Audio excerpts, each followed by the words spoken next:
तो intermolecular force topic cover कर रहे हैं और इंटरमोलिकुलर फोर्स का last topic that is intermolecular hydrogen bonding.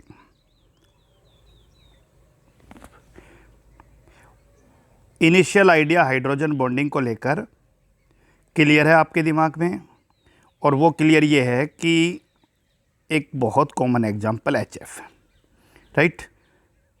HF covalent compound है। HF दोनों के बीच में 1 इलेक्ट्रॉन पेयर का शेयरिंग, लेकिन क्योंकि फ्लोरीन ज़्यादा इलेक्ट्रोनेगेटिव है तो इलेक्ट्रॉन पेयर को अपनी तरफ अट्रैक्ट करेगा, और इलेक्ट्रॉन पेयर को अपनी तरफ अट्रैक्ट करेगा तो fluorine acquire slightly negative charge और hydrogen acquire slightly positive charge.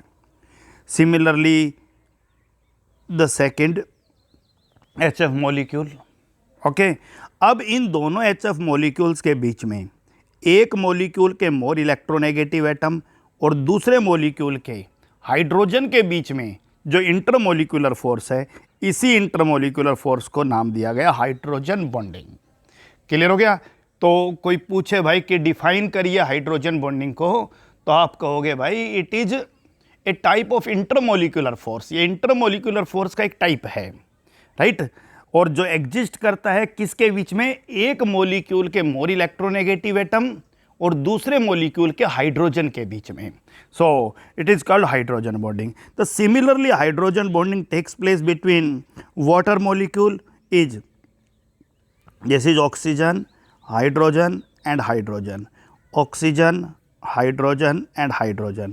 So we know it very well that oxygen is more electronegative, so it attracts the shared pair towards itself. By this both the hydrogen acquires slightly positive charge and oxygen acquires slightly 2 negative charge.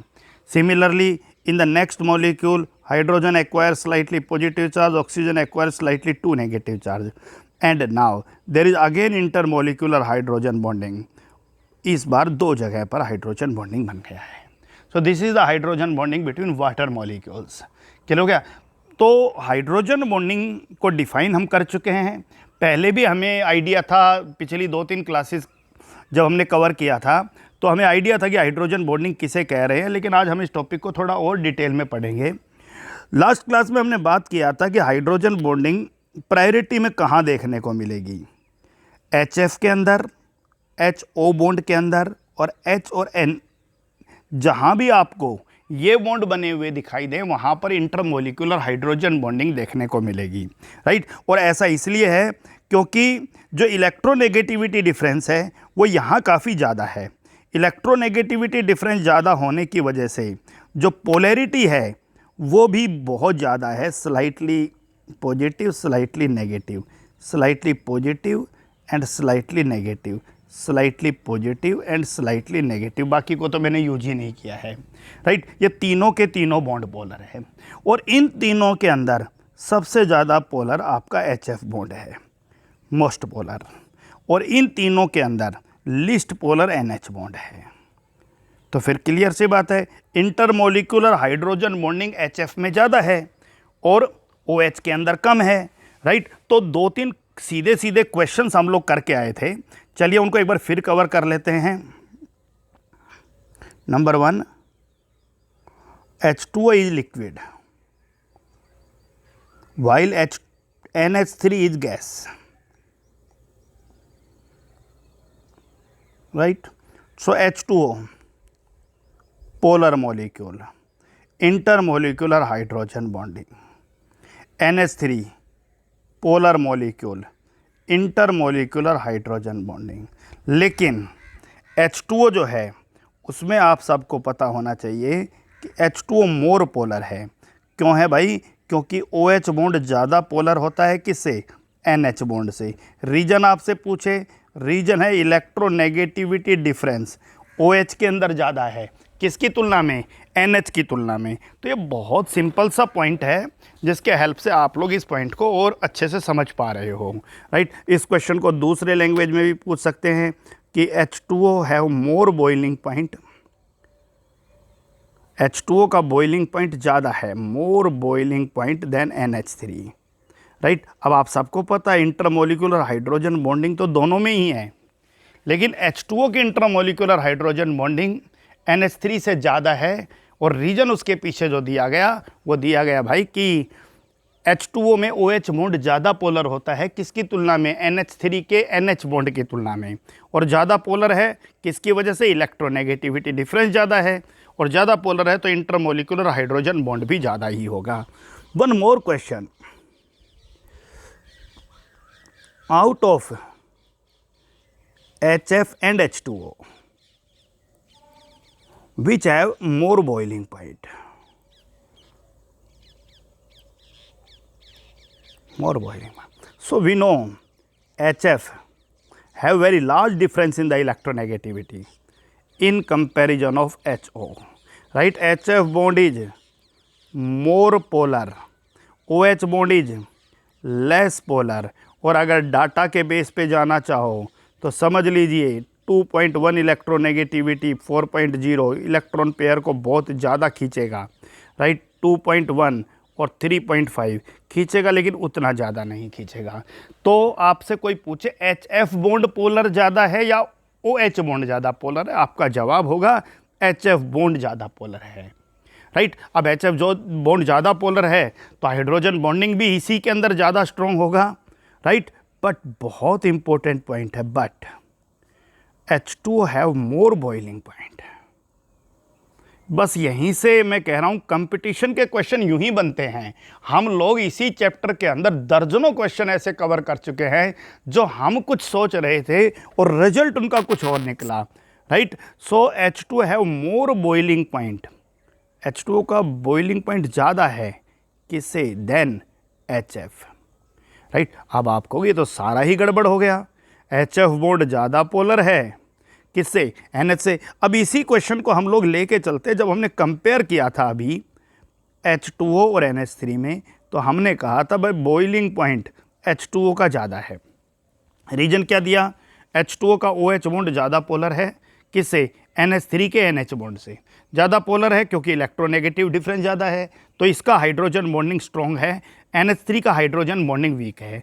लेकिन दूसरा question फिर से वही आया कि H2O का जो boiling point है वो HF से भी ज़्यादा है। ये भी एक बहुत अच्छा क्वेश्चन अराइज हुआ, और रीज़न ये है भाई कि H2O जो है, ठीक है, इलेक्ट्रोनेगेटिविटी डिफरेंस HF में ही ज़्यादा है, लेकिन H2O में ध्यान से देखिए आप लोग, जो H बॉन्डिंग है वो एक जगह नहीं है, वो दो जगह H बॉन्डिंग है।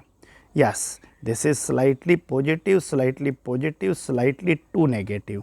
Yes, slightly positive and slightly to negative, right. And this is intermolecular hydrogen bonding, जबकि HF के अंदर इंटरमोलिकुलर हाइड्रोजन बॉन्डिंग एक ही बन रहा है, यानी दो वाटर मोलिक्यूल के बीच में दो जगह हाइड्रोजन बॉन्डिंग बन रहा है, जबकि दो HF मोलिक्यूल में केवल एक ही जगह हाइड्रोजन बॉन्डिंग बन रहा है।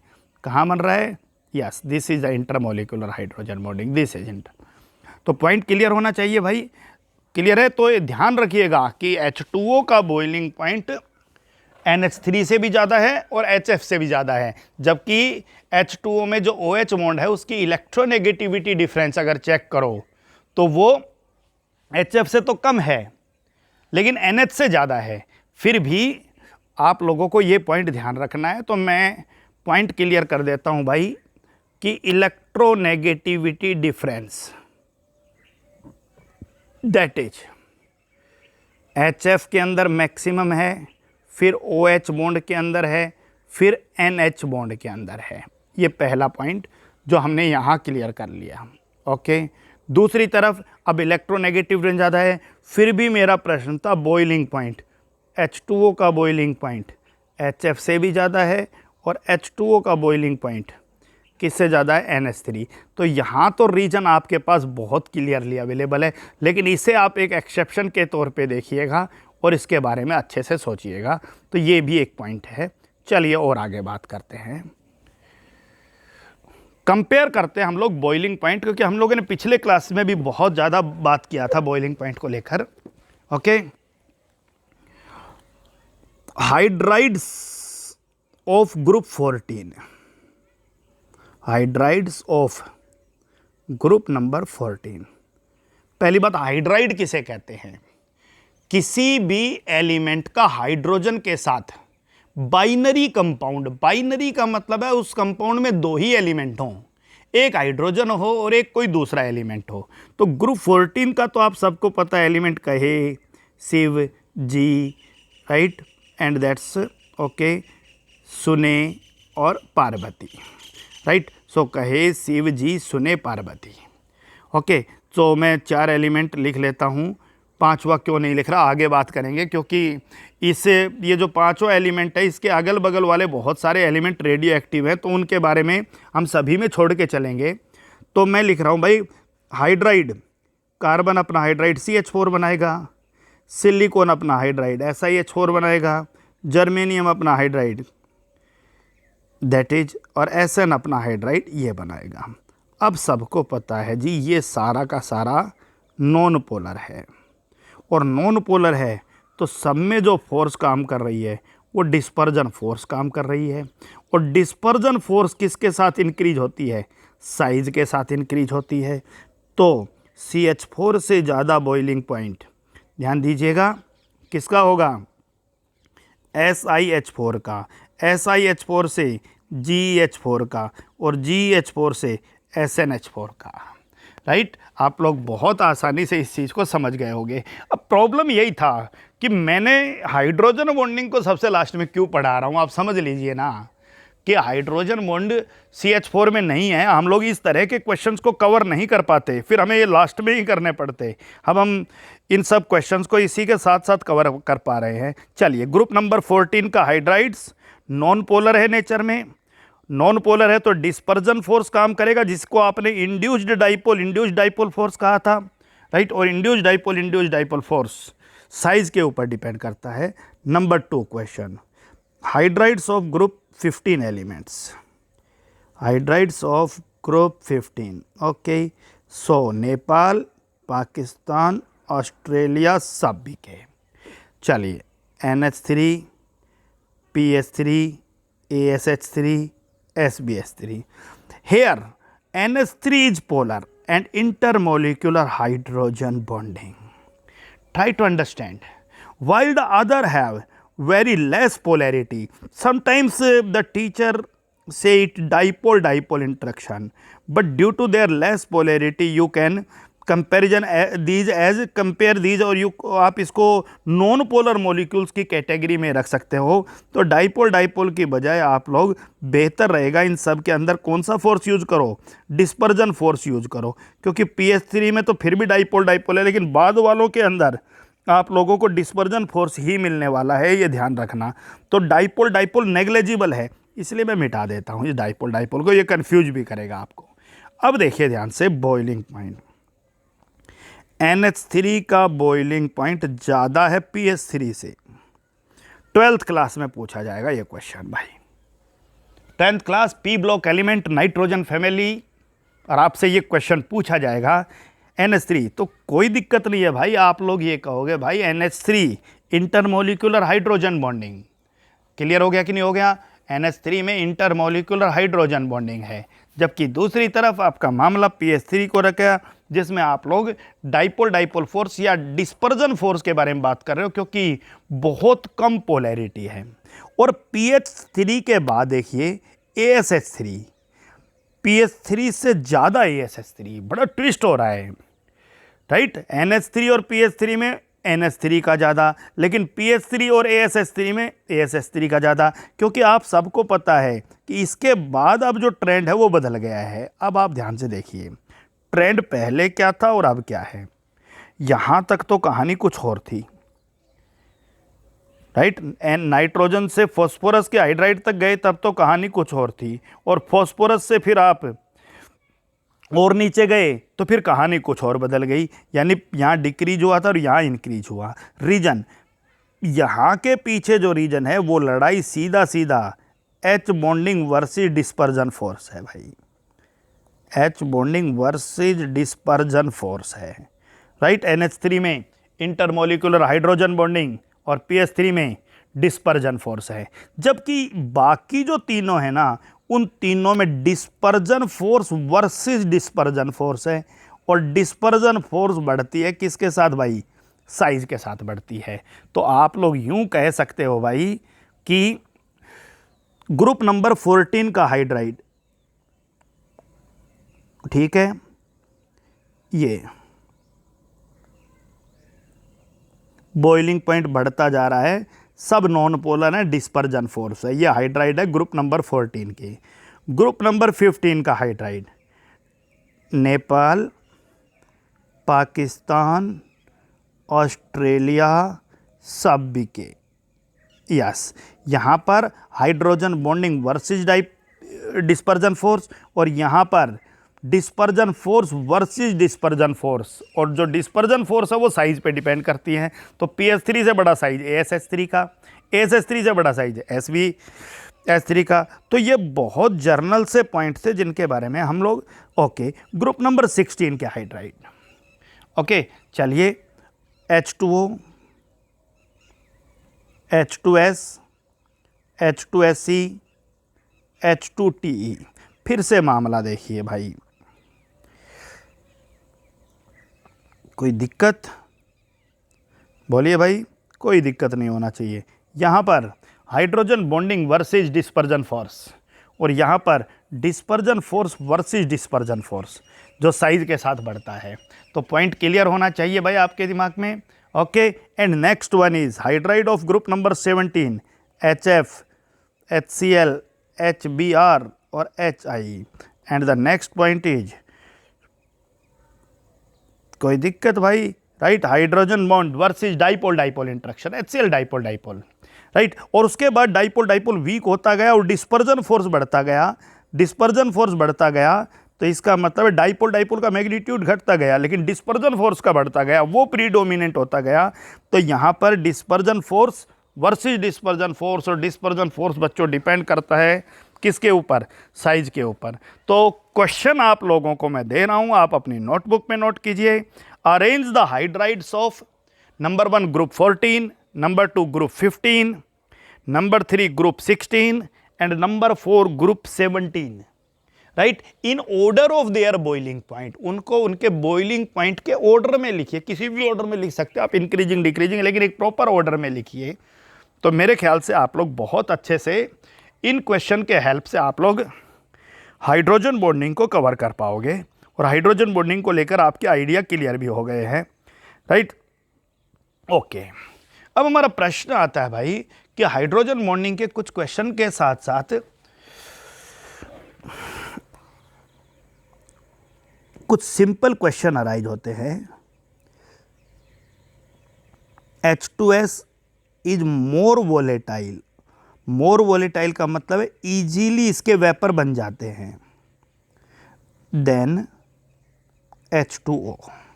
सबको पता है भाई H2O में इंटरमोलिकुलर हाइड्रोजन बॉन्डिंग है, H2S में इंटरमोलिकुलर डाइपोल डाइपोल इंटरेक्शन है, राइट, वीक डाइपोल डाइपोल। तो जवाब हो जाएगा, okay. Second question, right, H2O is liquid while NH3 is gas. दोनों में ही इंटरमोलिकुलर हाइड्रोजन बॉन्डिंग है, लेकिन OH बॉन्ड ज़्यादा पोलर है किससे? NH बॉन्ड से, right. HF and H2O, right, which one have more boiling point, किसका बॉइलिंग पॉइंट ज़्यादा है? तो आपको जी बॉइलिंग पॉइंट H2O का ही ज़्यादा है, yet HF have more difference in the electronegativity. तो आप लोग इस प्रश्न का जवाब यूँ भी दे सकते हो। तो आप लोगों को पता होना चाहिए भाई कि हम लोग किस पॉइंट के बारे में बात कर रहे हैं, right, okay. The next point related to the hydrogen bonding is solubility in water. Solubility in water, सबको पता है भाई वाटर जो है वो पोलर है, और पोलर का मतलब है लाइक डिजॉल्व लाइक। जो लाइक होते हैं नेचर में, यानी पोलर में पोलर डिजॉल्व होता है, और बहुत आसानी से, और हाइड्रोजन बॉन्ड के हेल्प से कहें तो वो सभी मॉलिक्यूल वाटर में डिजॉल्व हो जाएंगे जो वाटर के साथ molecule which form hydrogen bonding with water, molecule which form H bonding with water, जो वाटर के साथ कौन सी बॉन्ड बनाता है? Bonding with water, right. और वाटर के साथ H बॉन्ड वो बनाएगा भाई मैं लिख देता हूँ, या वो वाटर सोल्यूबल है जिसमें हाइड्रोजन पोलर हो, जैसे CH3OH is soluble in water, right, okay. CH3NH2 is soluble in water, NH3 is soluble in water. Reason क्या है? OH बॉन्ड पोलर है, NH बॉन्ड पोलर है, NH बॉन्ड पोलर है, इसमें OH बॉन्ड और OH bond polar है ही है। तो यहाँ से हम लोग बहुत सिंपली डिफाइन कर सकते हैं। उसके अलावा और भी बहुत सारे मॉलिक्यूल वाटर में डिजोल्व होते हैं जिनके बारे में आप लोग आगे बात करोगे। ओके, हाइड्रोजन बॉन्ड को दो पार्ट में क्लासिफाई किया गया है, that is intermolecular hydrogen bonding और intramolecular hydrogen bonding. Intermolecular H bonding और इंट्रामोलिकुलर H बॉन्डिंग। इंट्रामोलिकुलर, अगर आप इंटर शब्द का मतलब करो तो दो के बीच में, और इंट्रा का मतलब है उसी के अंदर। जैसे इंटर का मतलब है कि अगर आप दो क्लासेस के बीच में कोई कंपटीशन करा रहे हो तो इसे इंटर क्लास कंपटीशन कहेंगे। भाई इंटर क्लास कंपटीशन होगा 11th और 12th के बीच में, राइट। और आपसे कहे इंट्रा क्लास कंपटीशन होगा, इसका मतलब है कि 11th क्लास के सभी बच्चों के बीच में आपस में कंपटीशन है, राइट। उसे इंट्रा क्लास कंपटीशन कहेंगे। क्लियर हो गया? विद इन किसी एक चीज़ के अंदर। तो यूँ मान लीजिए कि भाई ये मान लीजिए दो कोई भी व्यक्ति हैं, और अगर ये जो पहला वाला है ये अपने हाथ से दूसरे के मान लीजिए कान को पकड़ लेता है, तो ये दोनों के बीच में हो गया है, इसे क्या कहेंगे? Intermolecular, right. जबकि दूसरी तरफ मान लीजिए ये दोनों हैं, ये दोनों हैं, ये अपने हाथ से अपने कान को पकड़े, ये अपने हाथ से अपने कान को पकड़े, तो बॉन्डिंग तो हो गया लेकिन वो इंटरमोलिकुलर नहीं हुआ, दोनों के बीच में नहीं हुआ, वो इंट्रामोलिकुलर है। क्लियर हो गया? आप लोगों को बहुत आगे अच्छे से समझाया जाएगा। अभी आपको नाम जानना जरूरी नहीं है कि मैं क्या लिख रहा हूँ, मैं तो बस कोई भी स्ट्रक्चर आपके सामने बना रहा हूँ, राइट। आप लोग परिचित हो, बेंजीन कहते हैं इसको। छोड़िए बेंजीन से हमें क्या लेना देना, अभी बेंजीन कहते हैं नहीं कहते, अभी बेंजीन पे मत फंसिए।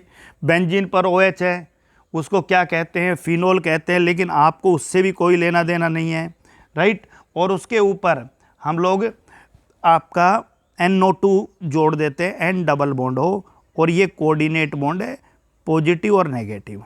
आप सबको पता है भाई यहाँ पर स्लाइटली नेगेटिव और स्लाइटली पॉजिटिव। अब इस मॉलिक्यूल में यही बॉन्डिंग बन गया, यानी इसी मॉलिक्यूल के OH और इसी मॉलिक्यूल के NO2 के बीच में बॉन्ड बन गया, तो इसे आप क्या कहोगे? इंट्रामोलिकुलर हाइड्रोजन बॉन्डिंग कहोगे। इसे क्या कहोगे आप लोग? Intramolecular hydrogen bonding. जबकि इंटरमोलिकुलर में क्या होगा, ये देखिए, मान लीजिए ये दो मॉलिक्यूल है, राइट, ओके, ये भी एक मॉलिक्यूल है, ठीक है भाई। यहाँ पर मान लीजिए मैं लिख देता हूँ OH और यहाँ लिख देता हूँ NO2, वही NO और डबल बॉन्ड हो, यहाँ पर मैं लिख देता हूँ OH और यहाँ पर मैं लिख देता हूँ NO2। तो इसके OH और इसके NO2 के बीच में जो बॉन्ड बनेगा उसे क्या कहेंगे हम? इंटरमोलिकुलर। तो थोड़ा सा मैं फिर से फिगर बना देता हूँ आप सबके सामने, ये देखिए,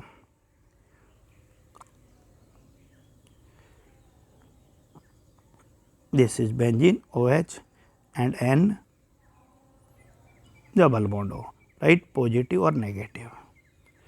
this is again benzene OH and N, yes, O and double bond हो, पॉजिटिव और नेगेटिव, राइट। आप सबको पता है भाई कि यहाँ पर पोलैरिटी है OH बॉन्ड में, slightly positive slightly negative, slightly positive slightly negative.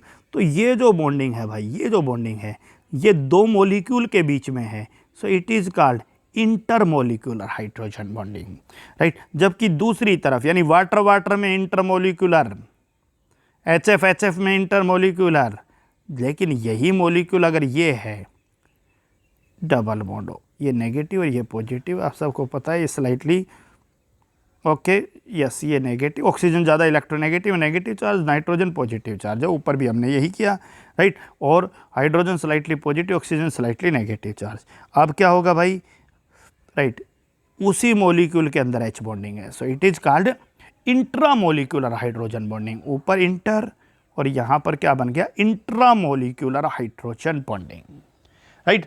अब वाटर जो है वो एक अनयूजुअल लिक्विड है, यानी उसके अंदर बहुत सारी एक्सट्रीम प्रॉपर्टीज होती हैं जिनके बारे में हम बात करते हैं कि अनयूजुअल लिक्विड क्यों कहते हैं, क्योंकि वाटर की एक एक्सट्रीम रेंज है, 0 degree Celsius to 100 degree Celsius liquid state के अंदर एग्जिस्ट करता है, राइट। बहुत सारे आयोनिक कंपाउंड को अपने अंदर डिजोल्व करता है, most of the ionic compound इसमें घुल जाते हैं, बहुत सारे कोवलेंट कंपाउंड को भी ये अपने अंदर डिजोल्व कर लेता है।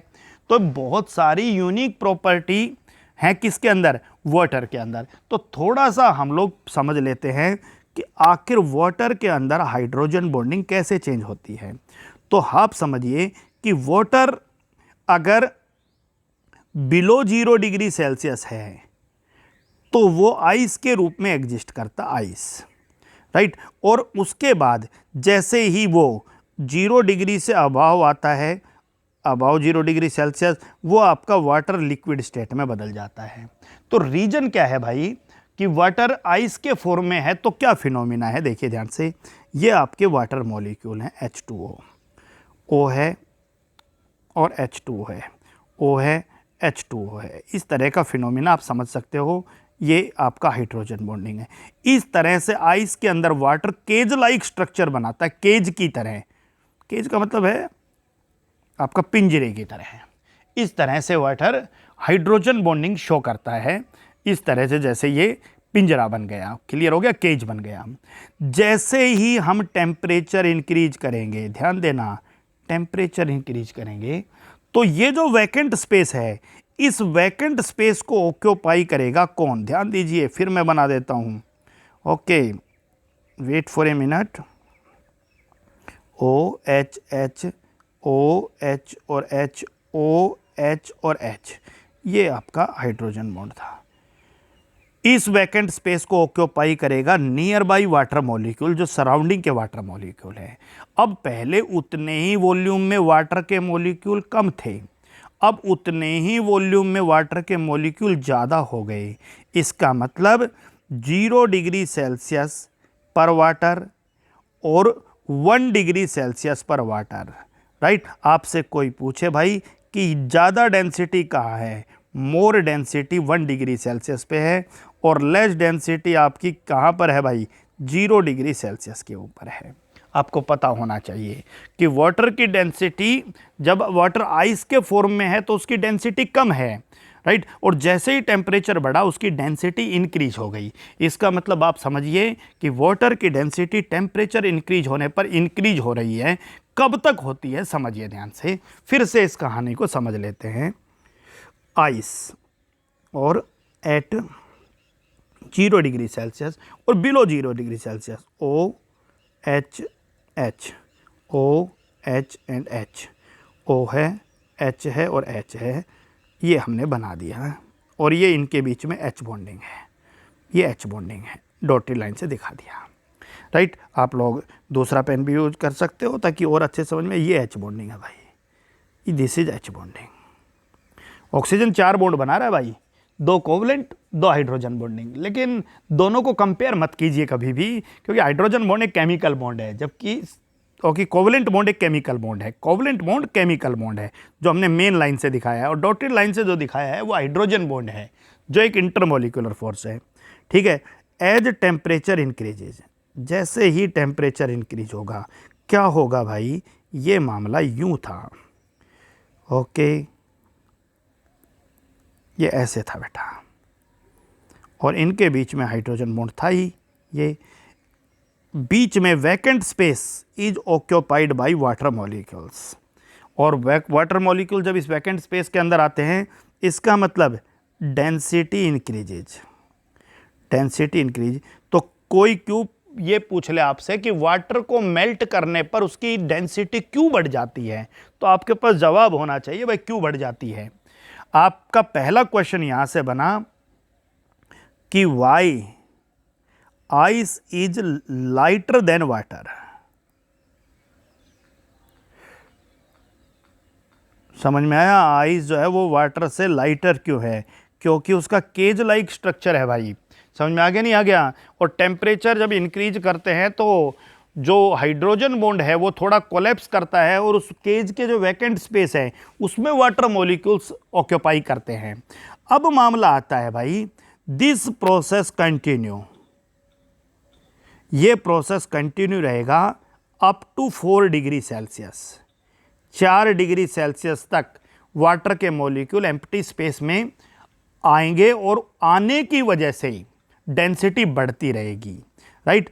और इसका मतलब ये हुआ कि after 4 degree Celsius density start decreases. तो फिर से मैं रिपीट करता हूं, ये क्या बकवास हो गया भाई, अचानक बढ़ा घटा, समझिए ध्यान से। 0 degree Celsius ice, temperature 1 degree Celsius, right, water liquid state में है। 2 डिग्री सेल्सियस लिक्विड स्टेट में है। 3 डिग्री सेल्सियस लिक्विड स्टेट में है। 4 डिग्री सेल्सियस लिक्विड स्टेट में है। 5 डिग्री सेल्सियस, 6 डिग्री सेल्सियस, यहाँ भी लिक्विड ही स्टेट में है, राइट। अब मामला क्या है भाई, यहाँ आप सबको पता है भाई केज लाइक स्ट्रक्चर है। यहाँ पर क्या हुआ भाई, 4 डिग्री सेल्सियस तक डेंसिटी इंक्रीज हुई, डेंसिटी ऑफ वाटर इंक्रीज हुआ। कोई पूछे क्यों हुआ तो आप कहोगे भाई H2O मॉलिक्यूल जो हैं वो ऑक्यूपाई कर रहे हैं किसको, केज लाइक वैकेंट स्पेस को, ऑक्यूपाई कर रहे हैं किसको, वैकेंट स्पेस को। और वैकेंट स्पेस को ऑक्यूपाई करते ही वॉल्यूम उतना ही है, लेकिन उस वॉल्यूम में मास ज़्यादा आ गया है। इसका मतलब डेंसिटी क्या हो गई है, इंक्रीज हो गई, राइट। और maximum density at 4 degree Celsius, water की मैक्सिमम डेंसिटी कब है, at 4 degree Celsius. After 4 degree Celsius volume start increases, क्योंकि सबको पता है भाई टेम्परेचर बढ़ाने पर एक्सपेंशन होता है, एक्सपेंड करती हैं चीज़ें, फैलती हैं, तो वॉल्यूम स्टार्ट इंक्रीजेज। और जब वॉल्यूम इंक्रीज होना शुरू होता है, सबको पता है sir density mass upon volume है, जब वॉल्यूम इंक्रीज होना शुरू हो गया है तो फिर डेंसिटी ने फिर से घटना शुरू कर दिया है।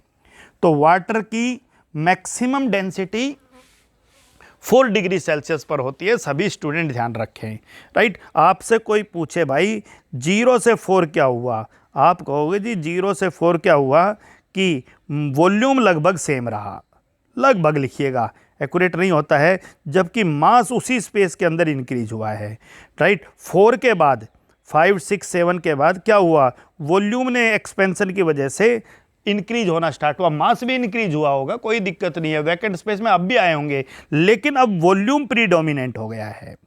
समझ में आ गया नहीं आ गया? यहाँ पर 0 to 4 क्या था, मास प्रीडोमिनेंट था, ठीक है। तो सभी स्टूडेंट फिर से पॉइंट आउट कर लें, 0, 1, 2, 3, 4, 5, 6, 7, 8, राइट, डिग्री सेल्सियस से लेके 8 डिग्री सेल्सियस तक, राइट। 0 to 4 आपका मास प्रीडोमिनेंट है किसके ऊपर, वॉल्यूम के ऊपर।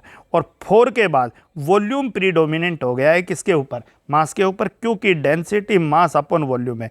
जहाँ मास प्रीडोमिनेंट होगा वहाँ डेंसिटी बढ़ेगी, जैसे ही वॉल्यूम प्रीडोमिनेंट हो जाएगा वैसे ही डेंसिटी घटेगी। तो 2 क्वेश्चन बने, आइस वाटर पर क्यों फ्लोट करता है, आइस वाटर से लाइटर क्यों है, और वाटर की मैक्सिमम डेंसिटी 4 डिग्री सेल्सियस पर क्यों होती है। बहुत सिंपल सा एक क्वेश्चन बना, इंटरमोलिकुलर हाइड्रोजन बॉन्डिंग और इंट्रामोलिकुलर हाइड्रोजन बॉन्डिंग। नाम से बचिए, अभी ऑर्गेनिक में बहुत पढ़ोगे, अभी याद करने की ज़रूरत नहीं है कि किसको नाइट्रोफिनोल कहा था, किसको ऑर्थो नाइट्रोफिनोल कहा था। जहाँ ठीक है बताने को तो मुझे तो एक ही सेकंड लगता कि इसका नाम ये है, तो लेकिन तुम्हारा पूरा फोकस फिर उस कॉन्सेप्ट से हटके और उस नाम के ऊपर चला जाता जो बिल्कुल भी लॉजिकल नहीं रहता। तो अच्छे से आप लोग इस टॉपिक को कवर कीजिए।